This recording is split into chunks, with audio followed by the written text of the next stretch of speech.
पहले की वीडियो में मैंने आपको अर्थशास्त्र के जो महत्वपूर्ण पारिभाषिक शब्द है, जो इम्पोर्टेंट टर्म्स है, जो इकोनॉमिक्स में यूज आते हैं, उसका एक फर्स्ट वीडियो मैंने आपको बताया था। अब हम जो है वो सेकंड वीडियो के साथ आए हैं।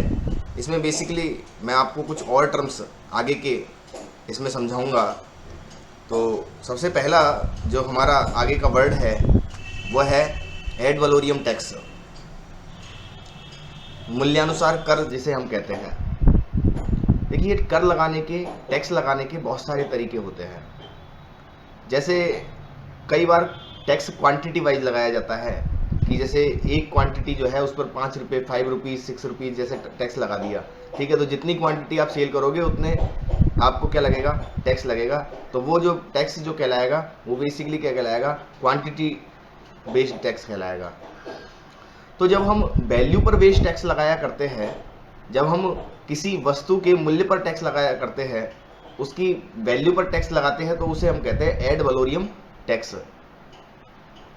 जो हमारे देश के अंदर अप्रत्यक्ष कर लगते हैं, इनडायरेक्ट टैक्स लगते हैं, वो क्या लगते हैं, एड वलोरियम टैक्स लगते हैं बेसिकली इंडिया में जो टैक्स लगते हैं। और फर्दर जो भी वैल्यू एडेड टैक्स है, जिसे हम वैल्यू एडेड टैक्स के नाम से देखते हैं, तो वो अपने आप में कैसा टैक्स है, एड वलोरियम टैक्स है, क्योंकि वो वैल्यू पर कैलकुलेट किया जाता है। तो जितने भी टैक्स वैल्यू पर कैलकुलेट किए जाते हैं, किसी वस्तु के मूल्य पर, उस टैक्स को क्या किया जाता है, उस टैक्स रेट को हम काउंट कर, टैक्स रेट को मल्टीप्लाई करते हैं और उससे हम टैक्स को काउंट करते हैं, तो वो हमारा क्या कहलाता है, एड वलोरियम टैक्स कहलाता है। तो एड वलोरियम टैक्स जो है, मूल्यानुसार कर जो है, वो बेसिकली जो है वैल्यू पर लगाया जाता है। और अब हम इकोनॉमिक्स के पॉइंट ऑफ व्यू से इसको देखें तो एड वलोरियम टैक्स का इफेक्ट क्या होता है। तो एड वलोरियम टैक्स का इफेक्ट ये होता है कि एक एकाधिकारी पर बात करें, हम एक मोनोपोली सेलर जो है उस पर बात करें, तो मोनोपोली सेलर पर ad valorem tax as a variable cost होती है उसकी। क्योंकि मोनोपोली सेलर यदि उस पर टैक्स लगता है तो वो क्या करता है, उस टैक्स को ट्रांसफर कर देता है, उसको एज ए अपनी कॉस्ट को कॉस्ट मानता है उसको, और उसको कॉस्ट में ही शामिल करके चलता है उसको। ठीक है, उसके प्रॉफिट में कोई कमी नहीं करता वह। और दूसरी तरफ यदि मान लीजिए अन्य हम अदर कंपटीशन वाली जो सिचुएशंस देखें, तो उन केस में एड वलोरियम टैक्स जब लगता है तो उस केस में उपभोक्ता पर उसको ट्रांसफर करने की कोशिश की जाती है और उपभोक्ता से उसे वसूल करने का प्रयास किया जाता है। तो एड वलोरियम टैक्स जो है वो बेसिकली मूल्य पर लगने वाला कर है, जो कि अलग अलग इफेक्ट पैदा करता है अलग अलग कंपटीशन सिचुएशंस के अंदर, मार्केट कंडीशंस के अंदर। तो इसलिए वैल्यू एडेड टैक्स एक बहुत बड़ा अच्छा एग्जांपल है एड वलोरियम टैक्स का, जो कि वैल्यू पर लगाया जाता है। सेकंड हमारा जो टर्म है वो है एडवांस कंट्रीज, जिसे हम कहते हैं विकसित देश, हम डेवलप्ड कंट्रीज भी कह सकते हैं इनको। यदि हम डेवलप्ड कंट्रीज या एडवांस कंट्रीज की डेफिनेशन दे तो हम कभी भी एक प्रॉपर जो कंक्लूजन है उस पर नहीं पहुंच सकते। हम ये चाहे कि एक फिक्स जो डेफिनेशन एडवांस कंट्रीज की या डेवलप्ड कंट्रीज की बने, वो कभी नहीं हो सकती, क्योंकि कारण इसमें हमेशा इकोनॉमिस्ट में जो है वो कॉन्ट्राडिक्ट रहा है। एक कई बार हम ये कहेंगे कि अमेरिकन इकोनॉमी जो है उसकी 1/5 अमेरिकन इकोनॉमी की जो नेशनल इनकम है उसकी पर कैपिटा इनकम जो है उसकी 1/5 पर कैपिटा इनकम जो कंट्रीज प्राप्त कर पा रहे हैं, ठीक है, उनको हम एडवांस कंट्रीज कहेंगे। कई बार हम ये कहेंगे कि जीवन स्तर को देखा जाए, कई बार हम कहेंगे HDI को देखा जाए, ह्यूमन डेवलपमेंट इंडेक्स को देखा जाए, जिससे एडवांस कंट्रीज जो है वो अच्छा, जिनका जीवन स्तर अच्छा है वो एडवांस कंट्रीज कहलाए। तो एडवांस कंट्रीज को हम ऐसे कभी भी डिफाइन नहीं कर सकते, बट हाँ कुछ जो हमारे पास डेफिनेशन दी हुई है या फिर एडवांस कंट्रीज के बारे में बताया हुआ है तो हम देख सकते हैं। जैसे मैंने आपको पहला बताया कि अमेरिकन इकोनॉमी, अमेरिकी अर्थव्यवस्था जो है उसका 1/5 तक, मतलब उसकी 1/5 तक पर कैपिटा इनकम जो देश अचीव कर पा रहे हैं, है ना, उनको विकसित देश कहा जाता है, उनको एडवांस कंट्रीज या डेवलप्ड कंट्रीज कहा जाता है। हम ऐसा भी कह सकते हैं जिन देशों में जीवन स्तर उच्च है, ठीक है, तो उसे भी हम क्या कह सकते हैं, एडवांस कंट्रीज कह सकते हैं। तो विकसित देश जो है वो अपने आप में एक प्रॉपर डेफिनेशन इसके नहीं दे सकते। इसके अलावा देखिए एडवांस कंट्रीज के अलावा हमारे पास डेवलपिंग कंट्रीज भी होते हैं। हम ऐसा भी कह सकते हैं जिन देशों ने अपनी पूर्ण रोजगार की स्थिति की समीप जो आ चुके हैं, जो फुल एम्प्लॉयमेंट लेवल के निकट है, जो समीप है, ठीक है, उन देशों को भी हम एडवांस कंट्रीज कह सकते हैं, नियरर टू जो फुल एम्प्लॉयमेंट जो है उन्हें भी हम विकसित देश कह सकते हैं। और जहाँ विकासशील देश की बात आती है, डेवलपिंग कंट्रीज की बात आती है, तो वो देश ऐसे होते हैं जिनके अंदर संसाधन तो होते हैं, रिसोर्सेज तो होते हैं, बट रिसोर्सेज जो है उनका वो यूज भी कर रहे होते हैं, बट वो कहीं ना कहीं फुल एम्प्लॉयमेंट लेवल पर तक उसको यूज नहीं ले पाते, उसके नियर तक नहीं पहुंच पाते। और जो हम बात करते हैं अविकसित या अल्पविकसित देशों की, वो देश जो है वो अपने संसाधनों का उपयोग ही नहीं कर पाते, यूज ही नहीं कर पाते, रिसोर्सेज का यूज ही नहीं कर पाते, इसलिए वो अपने जीवन स्तर को भी नहीं बढ़ा पाते। क्योंकि जीवन स्तर का जो लाइफ स्टैंडर्ड जो है, हमारा लिविंग स्टैंडर्ड जो है, उसका जो रिलेशन होता है कहीं ना कहीं वो हमारा संसाधनों के उपयोग से होता है। जितने संसाधनों का उपयोग होगा, वस्तुएं अच्छी से अच्छी बनेगी, कंज्यूमर्स को अच्छी से अच्छी वस्तुएं मिलेगी, इसका मतलब उसे जीवन स्तर जो अच्छा करने का, लिविंग स्टैंडर्ड बढ़ाने का एक मौका मिल रहा है, वो उसको कर सकता है। परंतु यदि मान लीजिए संसाधनों का उपयोग ही नहीं हो पाएगा, प्रोडक्शन ही नहीं हो पाएगा, तो एडवांस कंट्रीज हम नहीं बन पाएंगे। तो हमेशा एक डेवलपिंग कंट्रीज ये चाहेगा कि मैं विकसित देश बनूं, मैं एक फुल एम्प्लॉयमेंट लेवल पर पहुंचूं, ठीक है। तो ये जो है बेसिकली एडवांस कंट्रीज ये वर्ड होता है। इसके अलावा हम डेवलपिंग कंट्रीज को इसके साथ देख सकते हैं, और अंडर डेवलप्ड या फिर अनडेवलप्ड कंट्रीज, ठीक है, उन्हें भी हम यहाँ पर देख सकते हैं। आगे हमारा एक और टर्म आ रहा है एडवर्स बैलेंस ऑफ पेमेंट, प्रतिकूल भुगतान शेष। देखिए दो टर्म हमारे पास होती है, एक तो होती है बैलेंस ऑफ ट्रेड और एक होती है बैलेंस ऑफ पेमेंट। जब हम बात कर रहे होते हैं बैलेंस ऑफ ट्रेड की, तो हम कह रहे होते हैं कि जो टेंजिबल ट्रांजैक्शंस है एक्सपोर्ट के और इंपोर्ट के, आयात और निर्यात जो दृश्य वस्तुओं का हो रहा है, टेंजिबल गुड्स का हो रहा है, उनका जो डिफरेंस है वो तो कहलाता है बैलेंस ऑफ ट्रेड। यदि एक्सपोर्ट वहां पर कम है और इंपोर्ट ज्यादा है तो इसका mean adverse balance of trade है, और यदि मान लीजिए इसके अपोजिट है तो वो क्या कहलाएगा, adverse balance of favourable balance of trade कहलाएगा, एक्सपोर्ट ग्रेटर देन इंपोर्ट है। तो ये तो हुई थी एडवर्स बैलेंस ऑफ ट्रेड या बैलेंस ऑफ ट्रेड की बात, परंतु हम बात कर रहे हैं एडवर्स बैलेंस ऑफ पेमेंट की। तो जब बैलेंस ऑफ पेमेंट की बात कर रहे हैं तो इसके अंदर टेंजिबल गुड्स तो शामिल होते ही होते हैं, साथ साथ में intangible services, intangible goods and services जिनकी बात करते हैं हम। तो कुल मिला के टेंजिबल पार्ट ऑफ ट्रांजेक्शन और इंटेंजिबल पार्ट ऑफ ट्रांजेक्शन दोनों इसमें इंक्लूड होते हैं। मीन्स जो भी रिसीट्स, जो भी प्राप्तियां हमें विदेशों से हो रही है और जो भी भुगतान हम विदेशों को कर रहे हैं, हम भुगतान जनरली किसके लिए करेंगे, एक तो इंपोर्ट के लिए करेंगे, हम जो आयात करेंगे।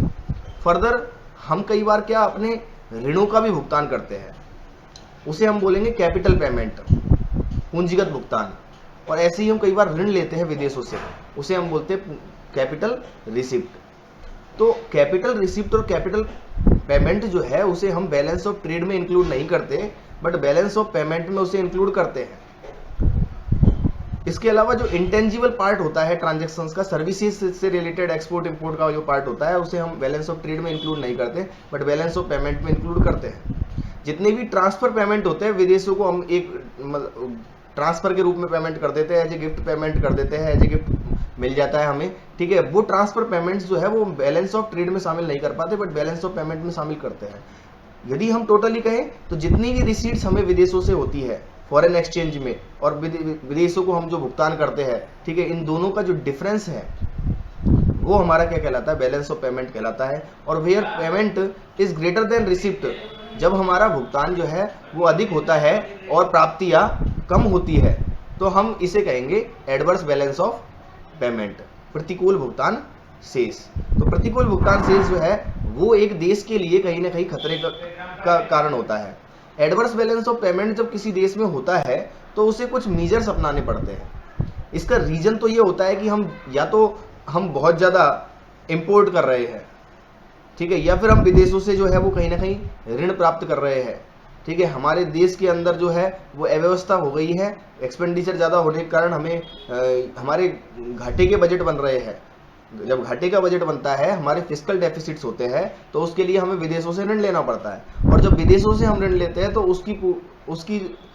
उससे हमारे क्या है, विदेशों से जो हम ऋण लेते हैं, ठीक है, तो वो हमारा कहीं ना कहीं एडवर्स बैलेंस ऑफ पेमेंट का कारण आगे बन जाता है। तो ये basically adverse balance of payment का मतलब है जब हमारे पास विदेशों को जो भुगतान है वो हमारे ज़्यादा होते हैं और विदेशों से प्राप्ति हमारी कम होती है।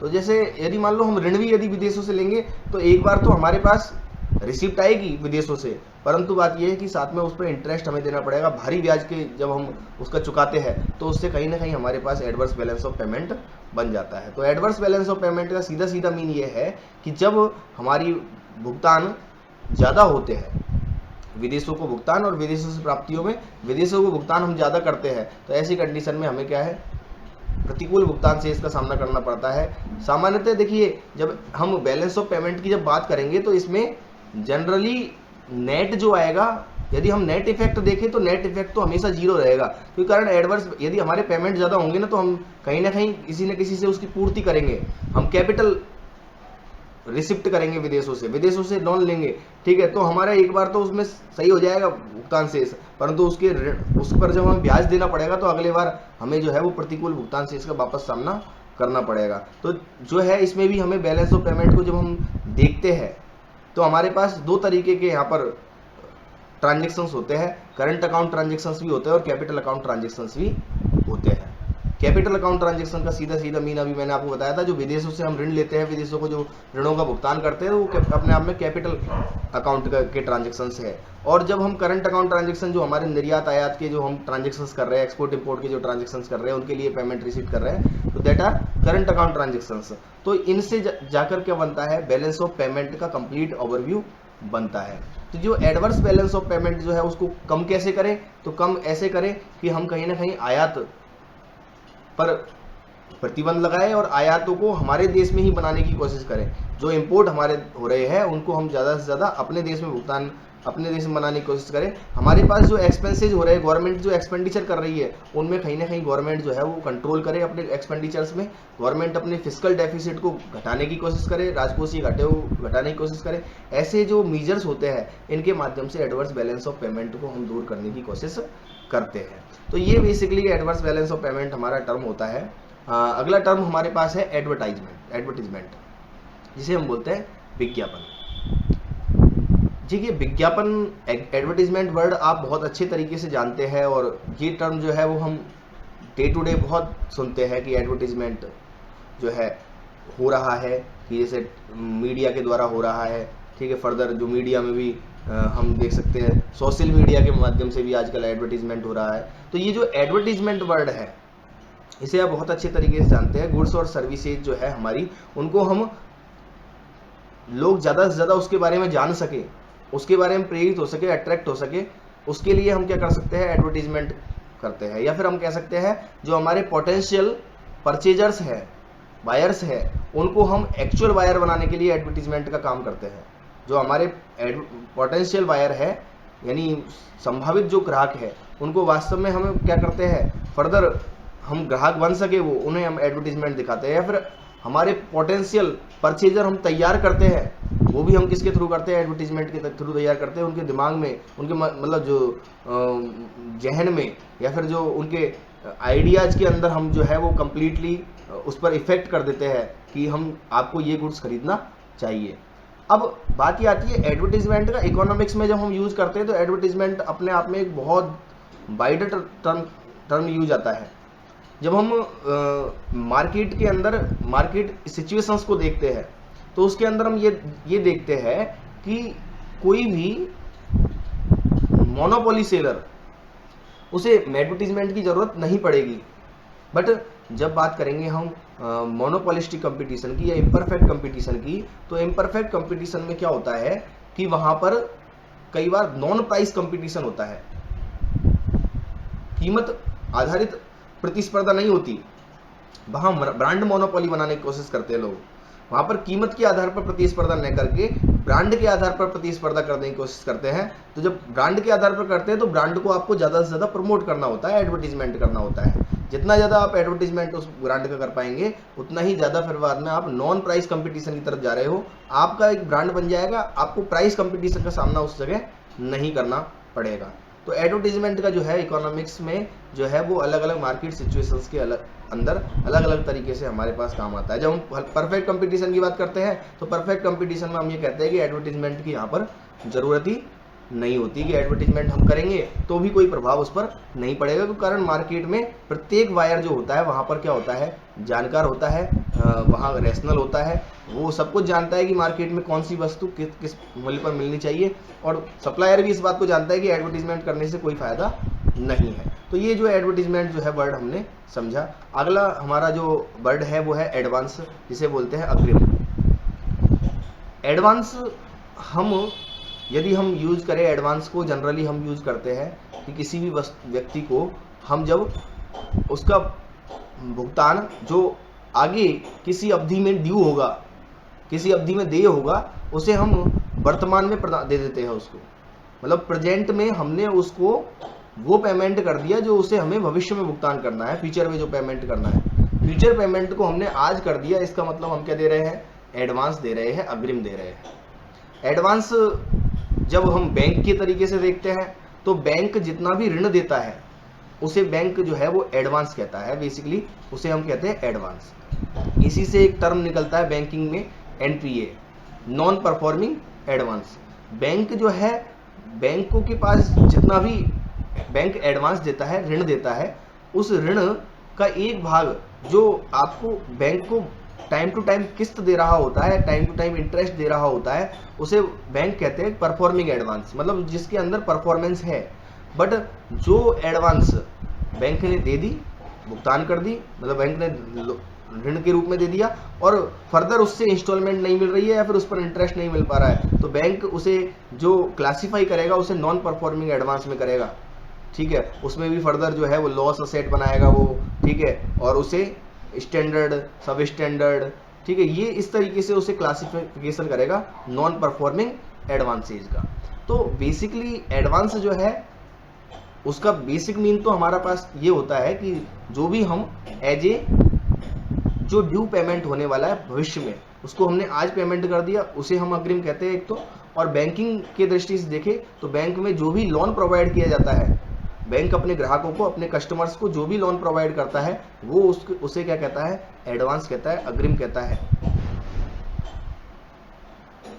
अगला हमारा टर्म है एडवर्स बैलेंस ऑफ ट्रेड, प्रतिकूल व्यापार शेष। हमने जस्ट अभी इसी वीडियो में एडवर्स बैलेंस ऑफ पेमेंट को भी समझा है, और एडवर्स बैलेंस ऑफ पेमेंट के साथ मैंने एडवर्स बैलेंस ऑफ ट्रेड के बारे में बताया था आपको।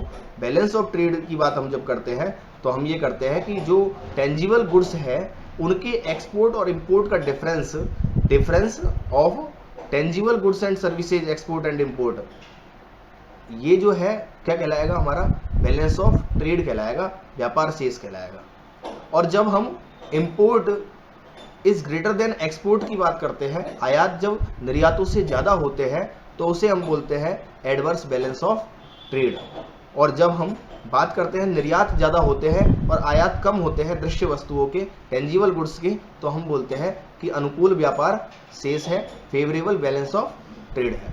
तो ये सिचुएशंस एक इकोनॉमी में होती है, और जो फेवरेबल बैलेंस ऑफ ट्रेड है उससे हमें फॉरेन एक्सचेंज में इजाफा होता है, हमें कहीं ना कहीं क्या मिलती है, विदेशी मुद्रा अधिक मिलती है, क्योंकि कारण हम अधिक निर्यात कर रहे होते हैं। और हमेशा एक देश ये चाहेगा कि मैं फेवरेबल बैलेंस ऑफ ट्रेड में रहूं, परंतु बात यह कि कई स्थितियां ऐसी होती है जहां व्यापार मतलब प्रतिकूल व्यापार शेष भी एक देश के लिए अच्छा होता है। यदि हमारे देश के अंदर कैपिटल गुड्स का आयात ज़्यादा हो रहा है, उसके कारण हमारा प्रतिकूल व्यापार शेष है, एडवर्स बैलेंस ऑफ ट्रेड है, तो हम उसे अच्छा कहेंगे देश के लिए, क्योंकि कारण उसमें यह होगा कि जो कैपिटल गुड्स हमारे देश में आ रहे हैं वो कहीं ना कहीं हमारे देश के अंदर उत्पादन को बढ़ाएंगे और आगे जाकर वो अनुकूल व्यापार शेष को ही बढ़ावा देंगे। इसलिए उस प्रतिकूल व्यापार शेष को हम क्या करते हैं, उसका हम फेवर करते हैं, बट वो एडवर्स बैलेंस ऑफ ट्रेड ही कहलाएगा।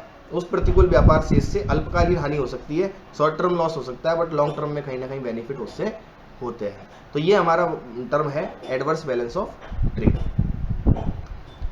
अगला जो हमारा टर्म है वो है एडवर्टाइजिंग सेल्स रेशियो। देखिए विज्ञापन का विक्रय से क्या अनुपात होता है, ये हम जानते हैं। अभी हमने एडवर्टीजमेंट वर्ड देखा था, विज्ञापन वर्ड देखा था, और उसमें मैंने आपको बताया था कि जो भी हम अपनी वस्तुओं को बेचने के लिए उसके प्रति अपने बायर्स को प्रभावित करने के लिए, उनको खरीदने के लिए प्रेरित करने के लिए जो कार्य करते हैं, जो किसी प्रकार से हम उसका या तो मीडिया के माध्यम से, किसी भी मीडिया के माध्यम से उसको प्रचारित करते हैं, तो वो हमारा एडवर्टीजमेंट कहलाता है। और एडवर्टीजमेंट का सेल्स पर कितना प्रभाव पड़ रहा है, एडवर्टीजमेंट यदि हम 1 के बराबर एडवर्टीजमेंट कर रहे हैं तो सेल्स कितनी बढ़ पा रही है। यदि हम 50 रुपीज़ का सेल्स या 50,000 रुपीज़ का एडवर्टीजमेंट एक्सपेंडिचर कर रहे हैं तो सेल्स हमारी कितनी 5 लाख बढ़ पा रही है, 10 लाख बढ़ पा रही है। तो ये हमारा कहलाएगा एडवर्टाइजिंग सेल्स रेशियो। हम जब बात करते हैं कि जहां पर नॉन प्राइस कंपटीशन होता है, जहां पर प्राइस के आधार पर कंपटीशन नहीं होता, वहां पर जहां पर विज्ञापन के आधार पर ही कंपटीशन होता है, जो जितना ज्यादा विज्ञापन करेगा, जो जितना ज्यादा एडवर्टीजमेंट कर पाएगा, वो उतना ज्यादा सक्सेस हो पाएगा। तो वहां पर एडवर्टाइजिंग सेल्स रेशियो जो होता है उसका एक बहुत बड़ा प्रभाव रहता है, क्योंकि एडवर्टीजमेंट जो है वो एक बहुत बड़ा खर्च हमें एडवर्टीजमेंट के लिए उसमें करना होता है। तो एडवर्टीजमेंट अपने आप में उस जगह बहुत बड़ा रोल प्ले करता है। तो एडवर्टाइजिंग सेल्स रेशियो जो है वो हर एक मार्केट कंडीशन के अंदर अलग अलग होता है। हमें हर एक मार्केट सिचुएशन के अकॉर्डिंग एडवर्टाइजिंग सेल्स रेशियो को देखना होता है। अगला हमारा जो टर्म है वो है एजेंट, जिसे हम कहते हैं अभिकर्ता। देखिए अभिकर्ता को जब हम समझते हैं तो एक प्रिंसिपल वर्ड भी हमें समझना होता है, प्रधान शब्द भी समझना होता है। एक तो होता है प्रिंसिपल और एक होता है एजेंट। जब हम प्रिंसिपल की बात करते हैं, जब हम प्रधान की बात करते हैं, तो प्रधान वह व्यक्ति होता है जो व्यक्ति किसी न किसी को अपना एजेंट अपॉइंट करता है, और एजेंट वो व्यक्ति है जो किसी न किसी प्रिंसिपल के लिए काम करता है। अब यहाँ ये होता है कि देखिए मध्यस्थ भी हम इसे कह सकते हैं। एजेंट जो काम करता है वो दो व्यक्तियों के मध्य काम करता है, दो व्यक्तियों के मध्य काम करता है, और दो व्यक्तियों के मध्य कोई ट्रांजैक्शन कराना हो तो उसको फुलफिल कराने का बीच का जो मध्य काम करता है वो एजेंट करता है। एजेंट का जो रेमुनरेशन होता है वो होता है कमीशन। उसको इसके बदले में क्या मिलता है, कमीशन मिलता है। वो अपनी सर्विसेज देता है।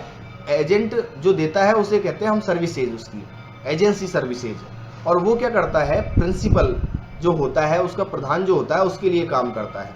जैसे फॉर एग्जाम्पल किसी एजेंट के पास उसके प्रिंसिपल ने कहा कि मुझे इस वस्तु को बिकवाना है, वो उसका परचेजर को ढूंढेगा और उस परचेजर को ढूंढ के दोनों के मध्य मध्यस्थता करवाएगा, दोनों के मध्य मीडिएटर बनेगा और उस ट्रांजैक्शन को कंप्लीट करवाएगा, और उस ट्रांजैक्शन को कंप्लीट करवाने के बदले अपना कमीशन उससे लेगा। वो दोनों व्यक्तियों से कमीशन ले सकता है या एक व्यक्ति से भी कमीशन ले सकता है, ये depend on the situation, depend on the transaction पर होता है। बट एजेंट जो काम करेगा वो क्या करेगा, दोनों व्यक्तियों के ट्रांजैक्शंस को कराने के लिए काम करेगा, बीच में काम करेगा, मीडिएटर का काम करेगा। एजेंट भी बहुत सारे टाइप के हम देख सकते हैं, कैलकुलेटर एजेंट है जैसे, ठीक है, और भी बहुत सारे एजेंट होते हैं। तो एजेंट जो है वो बेसिकली क्या काम करता है, वो दो व्यक्तियों के मध्य मध्यस्थता का काम करता है, दो व्यक्तियों के बीच ट्रांजैक्शंस को फुलफिल कराने का काम करता है। और इसके साथ हमें एक और वर्ड जिसे हमने समझा था वो था प्रिंसिपल, प्रधान।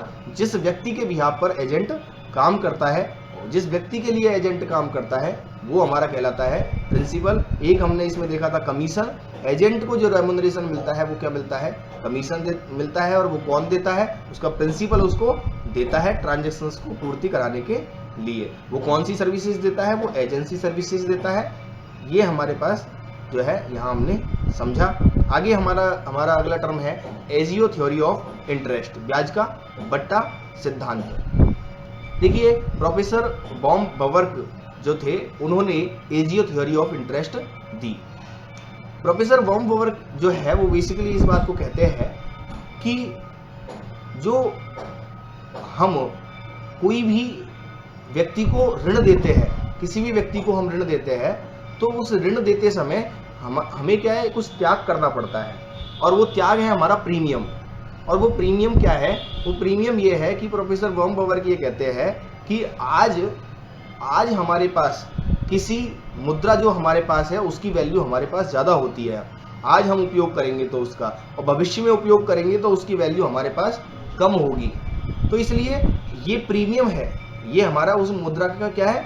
प्रीमियम है। और जिस प्रीमियम को हमें क्या करना पड़ता है, जब हम किसी व्यक्ति को ऋण देते हैं तो हम आज का उपभोग, आज का जो कंजम्पशन है उस मुद्रा से हम करते, उसको हम रोक देते हैं। और जब रोक देते हैं तो उसके बदले में हमें कुछ चाहिए होता है कि जो प्रीमियम हमने त्याग किया है, जो हमने आज की उसकी अधिक वैल्यू थी, उस वैल्यू का हमने त्याग किया है, उसके बराबर हमें क्या चाहिए? उसके बराबर मूल्य चाहिए। इसलिए हम उस प्रीमियम का जो बट्टा है वो किसके रूप में चाहते हैं? ब्याज के रूप में चाहते हैं। तो उसे उन्होंने कहा कि ये प्रीमियम का जो त्याग हमने किया है, जो बट्टा हमने किया है, जो डिस्काउंटिंग हमने की है प्रीमियम की, उसके बदले में ही हमें क्या चाहिए होता है? ब्याज चाहिए होता है, इंटरेस्ट चाहिए होता है। इसी को जो नाम दिया गया AJIO theory of interest. AJIO से मतलब यहाँ पर बट्टे से है। एग्रीगेट डिमांड, समग्र मांग, अगला जो हमारा टर्म है वो है एग्रीगेट डिमांड, समग्र मांग। जब हम एक इकोनॉमी को देखते हैं, अर्थव्यवस्था को देखते हैं, और अर्थव्यवस्था में जब हम मैक्रो इकोनॉमी की बात करते हैं तो उसके अंदर हम एग्रीगेट डिमांड वर्ड को यूज करते हैं। और एग्रीगेट डिमांड जो है वो हमारे पास क्या काम करती है? एग्रीगेट डिमांड जो है वो बेसिकली पूरे देश के अंदर जितनी भी कंजम्पशन की डिमांड होगी, जितनी भी इन्वेस्टमेंट के लिए डिमांड होगी, जितनी भी गवर्नमेंट एक्सपेंडिचर के लिए डिमांड होगी, और फर्दर जितनी भी हमारे एक्सपोर्ट इंपोर्ट का डिफरेंस होगा, ये कंप्लीट मिलाकर C+I+G+X-M मिलकर हमारे देश की क्या बनेगी? एग्रीगेट डिमांड बनेगी। और एग्रीगेट डिमांड जो है वो कहीं ना कहीं जो है पूरे देश को क्या करती है? रोजगार पैदा करती है, क्योंकि इस डिमांड से ही क्या होता है? इस एग्रीगेट डिमांड से ही एम्प्लॉयमेंट पैदा होता है किसी देश में। एग्रीगेट डिमांड प्रोफेसर कीन्स ने अपने रोजगार सिद्धांत के अंदर, अपना जो उन्होंने एम्प्लॉयमेंट थ्योरी दी उसके अंदर एग्रीगेट डिमांड वर्ड का यूज किया कि एग्रीगेट डिमांड ही देश के अंदर रोजगार को बढ़ाती है। एग्रीगेट डिमांड जो है उसका मतलब यहाँ पर एग्रीगेट एक्सपेंडिचर भी इसे कहते हैं हम। और एग्रीगेट एक्सपेंडिचर और एग्रीगेट डिमांड की हम बात करें तो जो हमारे पास जितना भी कंजम्पशन एक्सपेंडिचर हो रहा है, जितना भी हमारा इन्वेस्टमेंट एक्सपेंडिचर हो रहा है, और जितना भी हमारे पास गवर्नमेंट एक्सपेंडिचर हो रहा है, इन सबको मिलाकर हम जो है वो क्या कहते हैं? एग्रीगेट डिमांड कहते हैं, समग्र मांग कहते हैं। अगला टर्म है एग्रीगेट डिमांड फंक्शन। बेसिकली जब हम एग्रीगेट डिमांड फंक्शन की बात करते हैं तो हमें देखना होता है एक इंडिविजुअल डिमांड फंक्शन के लिए। बेसिकली जब हम करते हैं डिमांड फंक्शन की बात करते हैं, जैसे किसी भी रिलेशन को हम जब मैथमेटिकली इकोनॉमिक्स में प्रेजेंट करते हैं तो उसे हम कहते हैं फंक्शन। और ये रिलेशन को बताती है, ये हमेशा फंक्शन जो है वो किसको बताते हैं? रिलेशन को बताते हैं। जैसे हम बात करें कि हम डिमांड का जो रिलेशन होता है वो प्राइस से होता है, और प्राइस के अलावा और भी कुछ एलिमेंट होते हैं, जैसे इनकम होती है उससे होता है, टेस्ट जो है, रुचि क्या है, इंटरेस्ट जो है उससे भी होता है, फर्दर अन्य वस्तुओं की जो कीमतें हैं उससे भी होता है, जिसे हम प्रतिस्थानापन्न वस्तुओं की कीमतें, सब्स्टिट्यूट गुड्स की प्राइस भी कहते हैं, पूरक वस्तुओं की कीमतें, कॉम्प्लीमेंट्री गुड्स की जो कीमतें हैं उनसे भी होता है। तो ये कंप्लीटली जो फंक्शन को हम जब क्या करते हैं? डिनोट करते हैं कि जो पूरी डिमांड हो रही है, टोटल जो डिमांड हो रही है, सभी ग्राहक मिलकर, सभी कंज्यूमर्स मिलाकर जो डिमांड कर रहे हैं, मार्केट डिमांड भी कहते हैं इसे, एग्रीगेट डिमांड को हम मार्केट डिमांड भी कह सकते हैं। जब हम मार्केट के अंदर जितने भी कंज्यूमर्स हैं उन सभी की डिमांड को टोटल कर ले और उस डिमांड के फंक्शन को देखें कि ये प्राइस के कारण तो इतनी डिमांड है, इनकम के कारण इतनी डिमांड है, इनकम का ये इफेक्ट है। तो मतलब बेसिकली एग्रीगेट डिमांड फंक्शन की हम बात करेंगे तो एग्रीगेट डिमांड या मार्केट डिमांड इक्वल टू हम बात करेंगे functions of price of goods, further income of consumers, further हम कह सकते हैं कि substitute goods prices and complementary goods prices and taste, interest etcetera. मतलब इन सभी के फंक्शंस या इन सब के फलस्वरूप, इन सब के काम करने से एग्रीगेट डिमांड बनती है। मतलब एग्रीगेट डिमांड का इनसे क्या होता है, फंक्शनल रिलेशनशिप होता है। मतलब ये फंक्शनल रिलेशनशिप जो है, इसी को डिनोट करने के लिए हम क्या करते हैं, इकोनॉमिक्स में फंक्शंस बनाते हैं।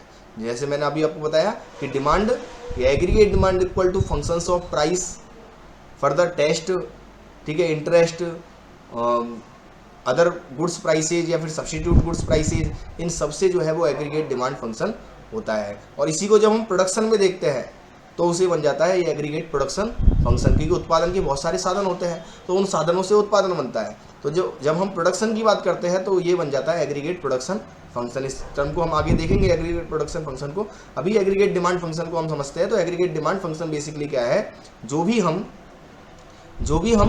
डिमांड कर रहे हैं पूरे मार्केट के अंदर, इंडिविजुअल डिमांड की बात नहीं कर रहे हैं हम, एग्रीगेट डिमांड की बात कर रहे हैं। इंडिविजुअल डिमांड्स जो है उनका टोटल ही क्या बनती है, एग्रीगेट डिमांड बनती है। और उसकी फंक्शनल रिलेशनशिप को बताने के लिए हम क्या करते हैं, एग्रीगेट डिमांड फंक्शन को यूज करते हैं, जिसका फंक्शनल रिलेशनशिप प्राइस से भी होता है, टेस्ट से, इंटरेस्ट से, इनकम से और सब्स्टिट्यूट गुड्स की प्राइसेस से, इन सब से क्या है रिलेशन यहाँ पर होता है। अगला हमारे पास है एग्रीगेट इनकम।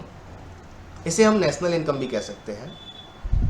एग्रीगेट इनकम का मतलब है पूरे देश की जो एग्रीगेट समग्र आय आ रही है, नेशनल इनकम जिसे हम कह सकते हैं, ठीक है, उसे हम यहाँ पर इससे डिनोट करते हैं।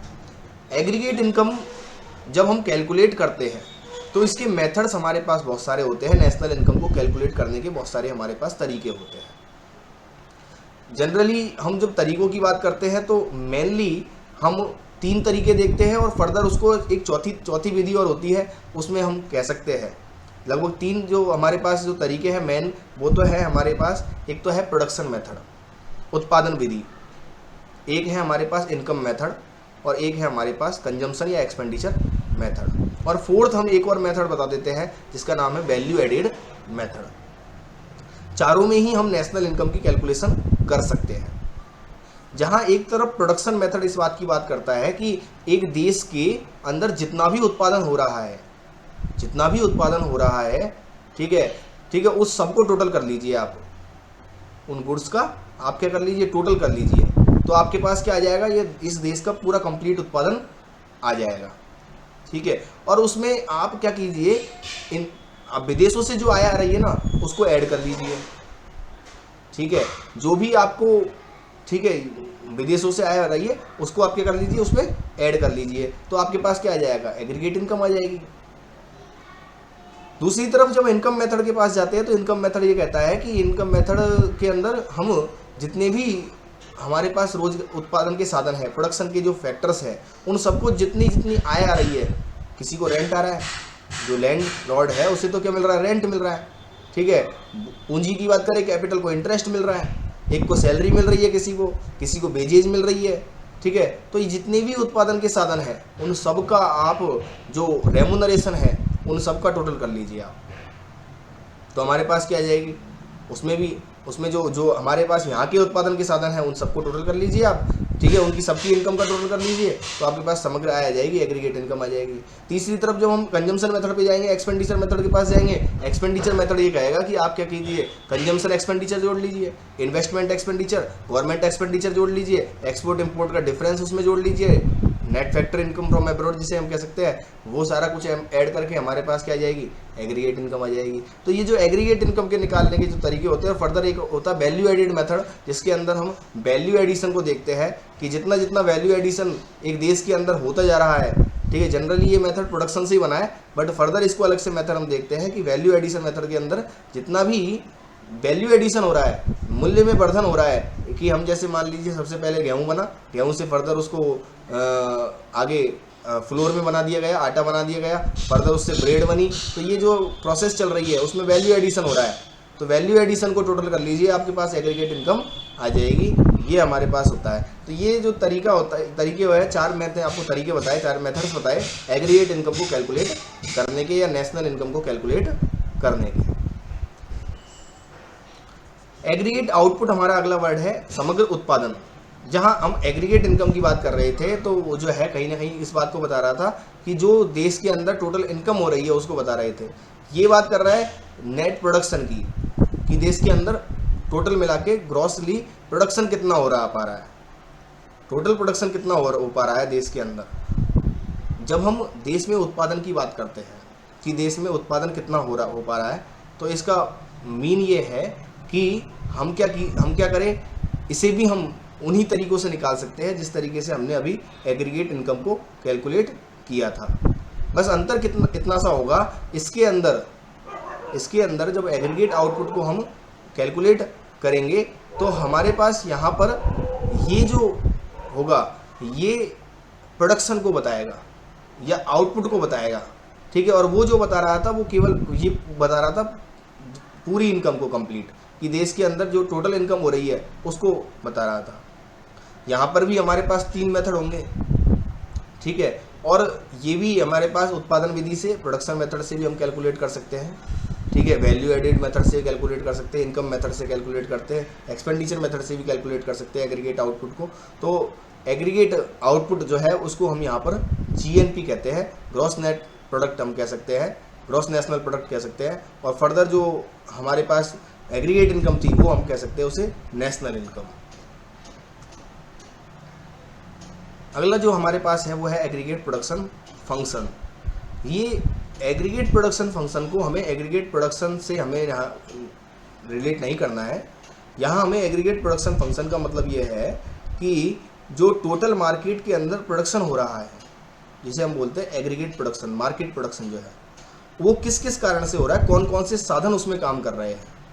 जैसे मैंने डिमांड फंक्शन के बारे में बताया था, तो डिमांड, मैंने एग्रीगेट डिमांड के फंक्शन आपको बताए थे, प्राइस है, ठीक है, फर्दर टेस्ट है, इंटरेस्ट है, अदर गुड्स जो है उनकी कीमतें हैं, ये सब मिलकर जो है वो क्या बना रही है, एग्रीगेट डिमांड फंक्शन को बना रही है। इसी तरीके से एग्रीगेट प्रोडक्शन फंक्शन जो है, जितना भी हमारे पास कैपिटल है, लेबर है, ठीक है, फर्दर हमारे पास जो लैंड है, भूमि है, ठीक है, साहस है, एंटरप्रेन्योर है, लेबर है, मतलब हमारे जो 5 साधन हैं, वो 5 साधन, 5 फैक्टर्स ऑफ प्रोडक्शन जो है वो कंप्लीट मिलकर वो हमारे एग्रीगेट प्रोडक्शन फंक्शन को बनाते हैं, टोटल प्रोडक्शन को बनाते हैं। मार्केट के अंदर जितना भी प्रोडक्शन होता है वो उससे रिलेट करता है। तो ये जो रिलेशन है, इस रिलेशन को जब हम मैथमेटिकल तरीके से लिखते हैं कि aggregate production equal to functions of, इतना तो किसका, लैंड का हिस्सा है, इतना लेबर का हिस्सा है, इतना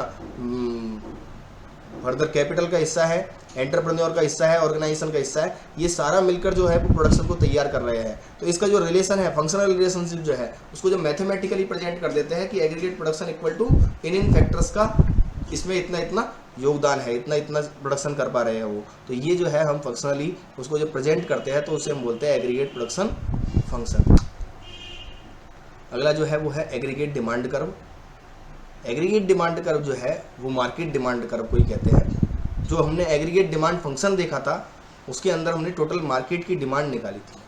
तो हम इस मार्केट डिमांड को जब हम कर्व में प्रेजेंट करते हैं, जैसे एग्रीगेट डिमांड कर्व होता है ऐसे एग्रीगेट सप्लाई कर्व होता है। मार्केट के अंदर जितने भी कंज्यूमर्स हैं उन सबकी डिमांड का टोटल कर लिया जाए तो उन सभी मांग अनुसूची, जो डिमांड शेड्यूल्स होते हैं उनके डिमांड के जो बिहेवियर होते हैं, उन सबका टोटल अलग अलग प्राइसेस पर उनके अलग अलग व्यवहार होता है, बिहेवियर होता है हर एक इंडिविजुअल का। उन इंडिविजुअल डिमांड कर्व्स को टोटल कर लिया जाए तो वो एग्रीगेट डिमांड कर्व बन जाते हैं। वो इंडिविजुअल डिमांड शेड्यूल का टोटल कर लिया जाए तो वो एग्रीगेट डिमांड शेड्यूल बन जाते हैं।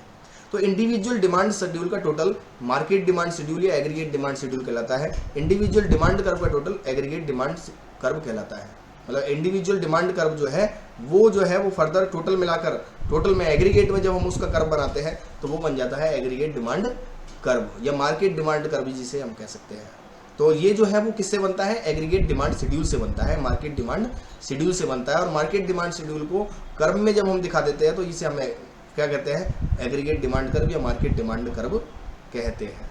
और इंडिविजुअल डिमांड कर्व जो है उसी से क्या बनती है, इंडिविजुअल डिमांड शेड्यूल जो है, व्यक्तिगत मांग अनुसूची जो है उसी से क्या बनती है, बाजार मांग अनुसूची बनती है, मार्केट डिमांड शेड्यूल बनते हैं।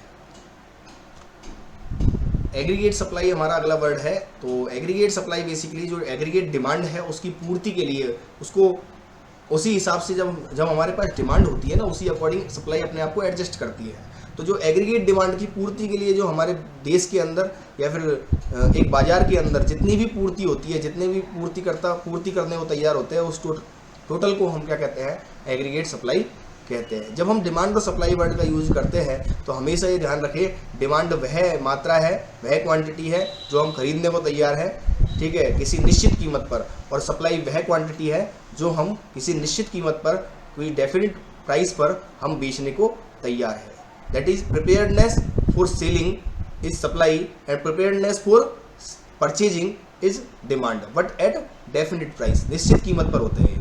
तो एग्रीगेट सप्लाई जो है वो कहीं ना कहीं जो हमारे पास पूरे मार्केट के अंदर जो टोटल सप्लाई हो रही है, जितने व्यक्ति बेचने को तैयार है किसी निश्चित कीमत पर, उन सब का टोटल जो है हमारा पास क्या कहलाता है, एग्रीगेट सप्लाई कहलाता है। और इसी एग्रीगेट सप्लाई के शेड्यूल को कि हम विभिन्न कीमतों पर हर विक्रेता का व्यवहार होता है, उन सभी विक्रेताओं के व्यवहारों को, उन सेलर्स के व्यवहारों को, बिहेवियर्स को हम टोटल कर ले तो हमारा एग्रीगेट सप्लाई शेड्यूल बनता है। और एग्रीगेट सप्लाई शेड्यूल को जब हम कर्व में बनाते हैं एक ग्राफ पर, उसे क्या करते रिप्रेजेंट कर देते हैं, तो हम उस कर्व जो बनता है उससे, वो कर्व जो लाइन हम बनाते हैं उससे, वो हमारी क्या कहलाती है, एग्रीगेट सप्लाई कर्व कहलाती है, समग्र पूर्ति वक्र कहलाती है। अगला जो है हमारे पास वर्ड है वो है टर्म है अलोकेशन ऑफ रिसोर्सेज, साधनों का आवंटन। जब हम रिसोर्सेज, साधनों जो है उनको किसी उत्पादन गतिविधि में एम्प्लॉयड करते हैं, इसे हम कहते हैं अलोकेशन ऑफ रिसोर्सेज। और ये अलोकेशन ऑफ रिसोर्सेज जितना ऑप्टिमम होता है उतना ही हम जो है वो अच्छी स्थिति में होते हैं। हम हमेशा ये चाहते हैं, ये हमारे आइडियल सिचुएशन होती है कि हम ऑप्टिमम अलोकेशन ऑफ रिसोर्सेज करें, हम साधनों का जो है उचित आवंटन करें। जो व्यक्ति जिस चीज़ के लिए अनुकूल है उसे उसी काम को दिया जाना चाहिए। That are the base for allocation of resources. ये मैनेजमेंट की जो थ्योरी है, जिसे हम कार्य विभाजन सिद्धांत भी कहते हैं, डिवीजन ऑफ लेबर थ्योरी भी कहते हैं, कि जो व्यक्ति जो जिस काम के लिए योग्य है, एबिलिटी थ्योरी भी कह सकते हैं कि जो व्यक्ति जिस एबिलिटी के लिए एबिलिटी रखता है, उस एबिलिटी के अकॉर्डिंग उसे क्या किया जाए, काम दिया जाए। तो इसको ध्यान में रखकर हम क्या करते हैं, हमेशा अलोकेशन ऑफ रिसोर्सेज करते हैं इकोनॉमिक्स के अंदर। और जितना ऑप्टिमम अलोकेशन ऑफ रिसोर्सेज हम कर पाते हैं वो हमारे लिए सबसे बड़ी हमारी उपलब्धि होती है। और अगला हमारे पास एक टर्म है जो हमारा अंतिम टर्म भी है, अल्टरनेटिव कॉस्ट, वैकल्पिक लागत। ये जो वैकल्पिक लागत है ये इकोनॉमिक्स में एक बहुत इंपॉर्टेंट टर्म है। जब हम त्याग की लागत की बात करते हैं, जब हम अपॉर्चुनिटी कॉस्ट की बात करते हैं, जब हम ट्रांसफ़र इनकम की या ट्रांसफ़र कॉस्ट की बात करते हैं, हस्तांतरण लागत या हस्तांतरण आय की बात करते हैं, तो हम वैकल्पिक लागत की ही बात कर रहे होते हैं। ये सब नाम जो है वो एक ही है। जब हम किसी वस्तु का उत्पादन करते हैं तो ये कन्फर्म बात है कि हमें किसी दूसरे वस्तु के उत्पादन को छोड़ना होता है।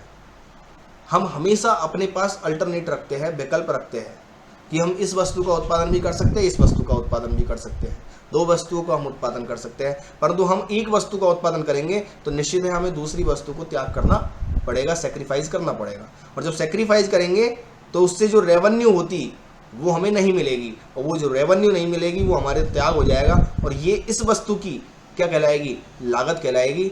वही हमारी क्या है, अल्टरनेटिव कॉस्ट है। मीन्स समझिए कि हमने बेसिकली क्या किया, हमने एक रेवेन्यू को सेक्रीफाइस किया। कौन सी रेवेन्यू को सेक्रीफाइस किया, उस रेवेन्यू को सेक्रीफाइस किया जो हम उत्पादन कर लेते, परंतु हमने उत्पादन नहीं किया, हमने इस वस्तु का उत्पादन कर लिया जो हम अभी कर रहे हैं।